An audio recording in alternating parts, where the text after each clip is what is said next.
मैया सम्मान योजना का मैं स्वागत करता हूं, लेकिन ये मैया को मूर्ख बनाने का काम कर रही है ये सरकार। अगर सही में मैया से आपका स्नेह था तो 2020 में कौन रोका हुआ था? आज जब चुनाव हो गया तो 2 महीना के लिए मैया आपको नजर आ रही हैं। 2000 में अलग यही कहते हुए थे ना कि हमारा शोषण हो रहा है बिहार में, लेकिन आज भी तो वही स्थिति बनी है। 24 साल के बाद भी आज भी हम शोषण से मुक्त कहाँ हुए, बल्कि महाशोषण हो रहा है अभी तो। कि जिस भ्रष्टाचार का कीर्तिमान प्रतिनिधि ने स्थापित किया है वो जीवन में ऐसा दोबारा नहीं हो सकता। नमस्कार, द फॉलोअप के इस खास इंटरव्यू में आपका स्वागत है। मैं हूं आपके साथ प्रथम। इस वक्त हम मौजूद हैं गढ़वा विधानसभा में और हमारे साथ जुड़ चुके हैं पूर्व मंत्री और पूर्व विधायक गिरिनाथ सिंह जी। गिरिनाथ सिंह जी सिर्फ गढ़वा विधानसभा ही नहीं, पूरे पलामू प्रमंडल की राजनीति में अहम भूमिका निभा चुके हैं और निभाते हैं। तो आइए इनसे जानते हैं। पहले तो नमस्कार और धन्यवाद सर हमें समय देने के लिए। तो जो जन परिवर्तन यात्रा आप शुरू कर चुके हैं। यात्रा मैं नहीं, जनता ने आदेश दिया है कि आप सभी जगह जाइए, सबकी बात सुनिए, और मैं वही काम पिछले 3 माह से कर रहा हूँ जी। तो ये स्पष्ट है कि आप निर्दलीय ही चुनाव लड़ेंगे सर? अब ये तो समय बताएगा, लेकिन हमारा जो जनता कहेगी वही मैं करूँगा। जनता के मांग पर मैं जी लड़ रहा हूँ। गढ़वा विधानसभा की राजनीति को देखते हुए अभी स्थिति क्या है सर, क्या लगता है आपको? यहाँ कोई स्थिति ही नहीं है। यहाँ तो लूट मचा हुआ है। ये झारखंड नहीं है, लूटखंड है ये। और हम समझते हैं झारखंड में पहला विधानसभा है इस जिला का। वो जो रिकॉर्ड कीर्तिमान स्थापित हो गया है वो दूसरे जगह नहीं हो सकता। बगल वाला भी कम नहीं है आप जिस क्षेत्र आते हैं, लेकिन उससे ही आगे कई कदम आगे बढ़ गया है। जी। देखा जा सकता है बीजेपी हो चाहे जेएमएम, कोई मैया सम्मान यात्रा निकाल रहा है तो कोई परिवर्तन यात्रा निकाल रहा है। उससे क्या लगता है गढ़वा? मैया सम्मान योजना का मैं स्वागत करता हूँ, लेकिन ये मैया को मूर्ख बनाने का काम कर रही है ये सरकार। मैं सीधा कहूँगा, जो फार्म दिया जा रहा है उसमें लिखा हुआ है कि इसकी वैलिडिटी दिसंबर तक ही है। इसका क्या मतलब हुआ भाई मेरे? या आप 2020 में क्यों नहीं लागू किए?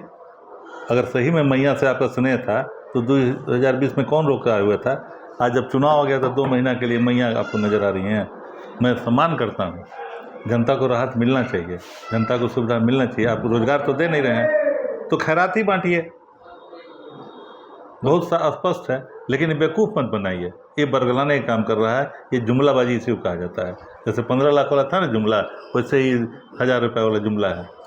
और भाजपा के जो तमाम नेता हैं, केंद्रीय नेता हों चाहे प्रदेश अध्यक्ष बाबूलाल मरांडी हों, हर विधानसभा में जाकर के परिवर्तन यात्रा का शुभारंभ कर रहे हैं। उससे क्या लगता है? अरे उनका कार्यक्रम, उनका पार्टी का, उसमें हमको क्या करना है जी? उससे लगता है कोई हाँ, लोग तो इतना है कि हमारे घर में जाए कल कार्यक्रम, तो क्या अंतर पड़ता है उससे हमको?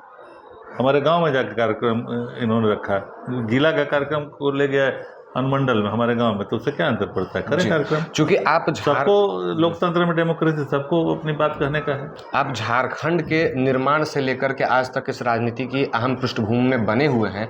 वो कौन से मुद्दे हैं जो अभी बाकी रह गए हैं और गिरिनाथ सिंह जी को अगर मौका मिलता है तो मुद्दे इस बार पूरे किए जाएंगे? भैया यहाँ तो सबसे बड़ा, हम अलग क्यों हुए थे? 2000 में अलग यही कहते हुए थे ना कि हमारा शोषण हो रहा है बिहार में, लेकिन आज भी तो वही स्थिति बनी है। 24 साल के बाद भी आज भी हम शोषण से मुक्त कहाँ हुए, बल्कि महाशोषण हो रहा है अभी तो। मंत्री मिथिलेश ठाकुर इसी विधानसभा से आते हैं और वो कहते हैं कि मैया सम्मान योजना जो लाई गई है और भी झारखंड सरकार की जो योजनाएं लाई गई हैं उससे जनता खुश है और झारखंड में परिवर्तन होगा, फिर से जेएमएम की सरकार आएगी। देखिए, मैं बहुत अधिक तो नहीं कह सकता हूँ, लेकिन इतना जरूर कहूँगा कि जिस भ्रष्टाचार का कीर्तिमान प्रतिनिधि ने स्थापित किया है वो जीवन में ऐसा दोबारा नहीं हो सकता है। बस एक लाइन मैं सच बात बोलूँगा जी। एक और सवाल है सर जो बहुत महत्वपूर्ण है हमारे क्षेत्र में, खास करके अगर बात की जाए गढ़वा विश्रामपुर विधानसभा, भवनाथपुर विधानसभा, पलायन एक मुख्य समस्या है। इसको लेकर के गढ़वा विधानसभा में क्या कुछ हमें देखने को मिलेगा अगर आपको मौका मिलता है तो? अरे भाई, इनके लिए आप काम ही नहीं कर रहे हैं। अब जैसे किसानों के लिए हमारा विजन था, आज से 20 साल पहले मैंने कृषि महाविद्यालय यहाँ पर क्यों बैठाया? आप उद्योग बैठा नहीं रहे तो हम कृषि वैज्ञानिक तो बनाएंगे, नए उन्नत खेती के लिए लोगों को प्रेरित करेंगे ना। सबके पास 1 एकड़ 2 एकड़ ज़मीन है, लेकिन सिर्फ धान और चावल पैदा करने से नहीं ना होगा। धान गेहूँ पैदा करने से ऐसा चीज़ पैदा करें जिससे ज़्यादा लाभ हो सके। तो कृषि महाविद्यालय के बनाने के पीछे क्या उद्देश्य था? यहाँ कोई हमारा निजी कोई बच्चा पढ़ रहा है, हमारा तो कोई इशू बाल बच्चा भी नहीं है। हम तो लोगों के लिए काम करते हैं और आज भी कर रहे हैं और करते रहेंगे आगे भी जी। ये हमारा विजन है। तो जो युवा आज इस विधानसभा से बाहर हैं, पलायन का शिकार हो चुके हैं, उनके लिए आप क्या संदेश देना चाहिएगा? आने वाले समय में किसानों के लिए, मेहनत कश मजदूरों के लिए, नए जो नौजवान ग्रेजुएशन के बाद आए हैं उनके लिए रोज़गार सृजन हम करेंगे और उनके मन के मुताबिक रोज़गार सृजन करेंगे, नहीं कि थोपने वाला काम करेंगे। अब बीए पास कर गया, उसको बकरी का आप दे रहे हैं, वो बकरी चराएगा? कोई विजन ही नहीं है यहाँ। अरे पशुपालक को गाय दीजिए ना, बकरी चलाने वाले हमारे ऋषि मुनि समाज के लोग हैं, उनको दीजिए जो चलाएगा। अब बीए पास किया है, बेरोजगार हो, लो 20 को बकरी ले जाओ तुम। क्या मतलब हुआ? न बकरी गया, न उसका बेरोजगारी खत्म हुआ, बकरी मर गई या खत्म हो गई, आज के आज बेरोजगार बैठा हुआ है। कोई विजन ही नहीं है ना, विजन से न काम होता है जी। तो हमारे साथ जुड़ने के लिए आपका बहुत बहुत धन्यवाद।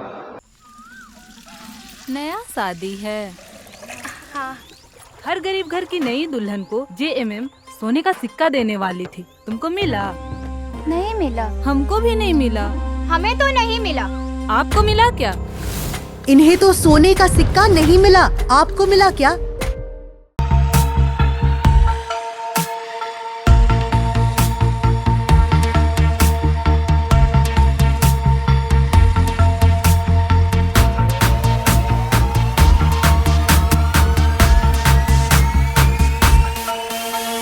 thefollowup.in.